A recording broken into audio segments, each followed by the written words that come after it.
ඉතින් ආයෙ බොහෝ වේවා. ඔන්න අදත් අපි ආවිල්ලා යන පුංචි මණික YouTube නාලිකාවෙන් පොතක් ගැන විස්තර අරගෙන.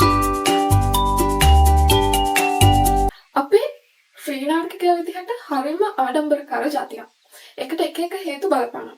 ඔය හේතු වලින් ගොඩාක් ප්‍රමුඛම හේතුවක් ඉස්සරහට වෙන හේතුවක් තමයි අපි රාවණගේ රටේ මිනිස්සු කියන එක. රාවණ කියලා ගත්තාම ඒක පොඩි විෂය තත්ත්වයක් නෙමෙයිනේ. කලාව, ආර්ථිකය, දේශපාලනය, රණශූරත්වය, වෙදහෙදකම් ඒ වගේ ගොඩාක් විෂයන් ගණනාවක් කරලා මේ රාවණ කියන කතාව පුරාවෘත්තයේ ඉස්සරහට යනවා. ඒ වගේම ඉන්දියාව කියන අපේ අසල්වැසියන් එක්ක අපිට බොහෝ මතභේදාත්මක කරුණු මේ රාවණ පුරාවෘත්තයත් එක්ක තියෙනවා.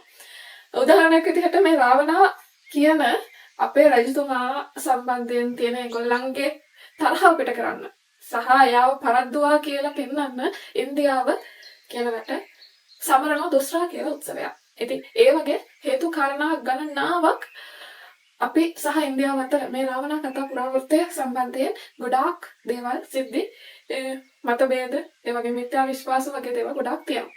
ඒකම පැත්තකින් තියමුකෝ. හැබැයි මෙන්න මේක විශේෂම කාරණාවක්.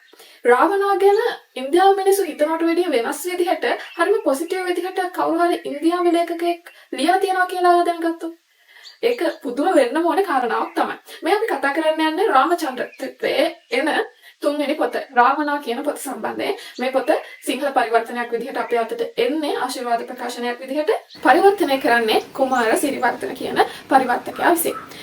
මේ පොත දැන් මේ පොතට මුලින්ම මූලාරම්භ ප්‍රවේශය ගන්නේ සීතා කියන පොතෙන් කියලා කිව්වොත් මම නිවැරදි. අපි සීතා කියන පොත ගැන කලින් රිවිව් කරලා තියෙනවා. යට ඒ රිවිව් එක ගිහිල්ලා බලන්න පුළුවන් ලින්ක් එක පහලින් මෙන්ෂන් කරලා තියන්න. ඒ වගේම මේ රාම සීතා රාවණ කියන කතා පුරාවෘත්තයේ සම්බන්ධයෙන් වෙනම දෘෂ්ටිකෝණයක් සපයන රාමචන්ද්‍ර ත්‍රිත්වයේ හරි වෙනස් ශෛලිය ගැන මම ඔයගලන්ට කලිනුත් විස්තර කරලා තියෙනවා. කලින් වීඩියෝ දෙකේදීම ඒකට ගිහලා බලන්න පුළුවන්. මේකෙදි මම කියනවා හරිම විශේෂයි, හරිම වෙනස්. ඉන්දියාවේ ලේඛකයෙක්ගෙන් බලාපොරොත්තු වෙන්න බෑ මෙහෙම ලියවීමක්.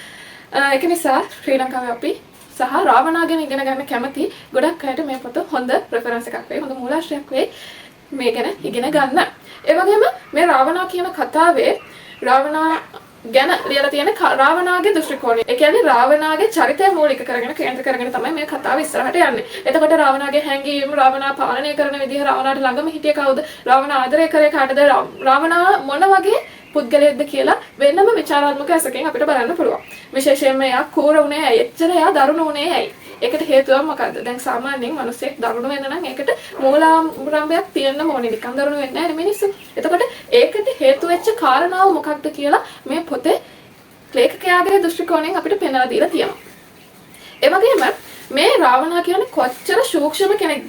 ඇයි එයා රාම කියන චරිතයට මේ යුද්ධයෙන් දිනන්න දුන්නේ? ඇත්තටම දිනන්න වුණා, දිනන්න හේතු සාධක හදාගත්තා, දිනන්න තරම් ඒගොල්ලෝ වැඩ කරා කියලා කිව්වට ඇත්තටම එහෙම වුණාද?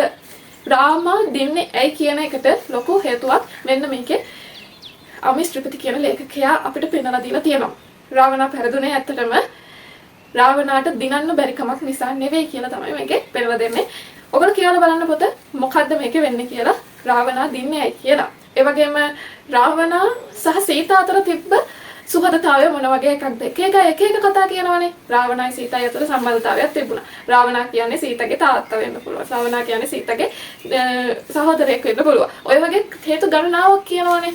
එතකොට මේ හේතු ගණනාවෙන්ම මොකක්ද මේ අම්මේ ශ්‍රීපති පෙන්වලා දෙන හේතුව? සීතයි රාවණ අතර මොන වගේ සුහදතාවයක්ද තිබ්බේ, මොන වගේ ආදරයක්ද තිබ්බේ කියලා එයා වෙනම කෝණකින් කියනවා. අපි කවදාවත් අහලා නැති විදිහට තමයි මෙයා අපිට කියලා දෙන්නේ මේ රාවණගේ කතා පුරාවෘත්තයේ යාගේ ජීවිත කතාව කොහොමද සිද්ධ වුනේ කියලා. මෙන්න මේ වගේ වෙනස් විදියේ බුක් රිවිව්ස් ගැන දැනගන්න ඔයා කැමති නම් ඔන්න අපිව සබ්ස්ක්‍රයිබ් කරලා තියාගන්නට පුළුවන්. ඒ වගේම අපේ කලින් වීඩියෝස් තියෙනවා. ඒවත් ඔයාලට ගිහිල්ලා බලන්න පුළුවන්කම තියෙනවා. එහෙනම් අදට අපි කියලා දෙන්න ඕගොල්ලෝ හැමෝටම සුබම සුබ දවසක්.